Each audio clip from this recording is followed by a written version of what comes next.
So I've been working on the Guns and Ammo TV crew for 8 or 9 years now, and I don't think I've learned enough over the last 8, 9 years. I make sure the pictures look good. I make sure the audio sounds good. I don't know what I'm doing. I'm gonna be honest with you. I was on the small bore pistol team when I was a freshman at West Point, and then later transitioned to the combat pistol team while I was there. And then once I got into Special Forces, they have a 2-month CQB program, which was very pistol intense, and that's where I really learned how to shoot a pistol. I have little to no handgun experience. I fish, I do a little bit of archery hunting, and if I do shoot a gun, it's at a duck or a goose, and they're in the air. Pistols was mostly when I was a younger fella. Then once I started deploying downrange to Afghanistan and Iraq, I really gravitated to the rifle, and I've stayed there ever since. He's got 2 mags, he's got 32 rounds. So if I was in his shoes, I got a bullet hose. I'm gonna get mine spinning, there'd just be rounds going everywhere. We've got a Revolution target behind us to shoot, and the goal is, it's gonna take more than one shot, but to get them spinning all the way around. You gotta do that to both of them. So whoever gets them both spinning all the way first wins. All right, Christian, so we're here at the 10-yard line. Yes, Your sir. job, you got the 2 pieces of steel on the left, I got the 2 pieces of steel on the right. Whoever spins them both first, that guy wins. Okay. All right, let's go. Sounds easy. So we'll start. I'm gonna leave it in the holster, and then once I hear your first shot, I'm gonna draw, and then I'm gonna start. Okay. So you go ahead, anytime you're ready. On me.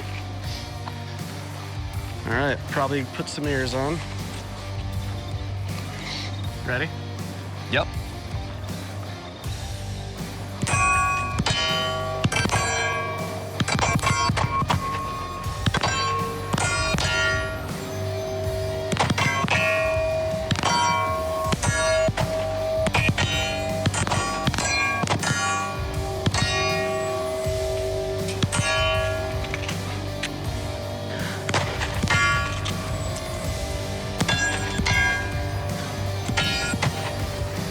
You got it. You got it. You won. Whew.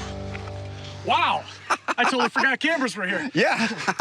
So what you had was a lot of good shooting. Did you even shoot my targets? Did you put any on them? I think you put 1 on it. I did look at it, but I missed. Ah. Yeah. And then I got hung up. I was looking at my targets and looking at your targets, and before I knew it, I was out of ammo. Nice. So I saw that. That was some good shooting. That was cool. I know Thank you you, got sir. you hadn't even had a complete round through a pistol prior to this, but you burned it down. That was so good fun. job. I spent too much time thinking about strategy and my opponent and what he was doing, and not enough time thinking about my front sight. Because when the pistol comes out of the holster, the only thing in the world that matters is your front sight. You know, after today, getting a handgun in my hands and shooting these targets, I could absolutely see myself maybe trying to do a little bit more range time with buddies on the weekends, things like that. So Christian came out here, he brought his A game. He's a good shooter. He got his hits, and he won fair and square, and now that victory is extra sweet. So how hard do you think it's gonna be to get him to want to shoot this again? I mean, you heard him when he turned around, he's like, I forgot the cameras were there. That's how into it he was. So now we got another new shooter. Yay us. That was fun. I could definitely see myself doing that a lot more. All right, so, pretty unique target, something I've never seen before. I don't Sure. know if you've seen it before. Never.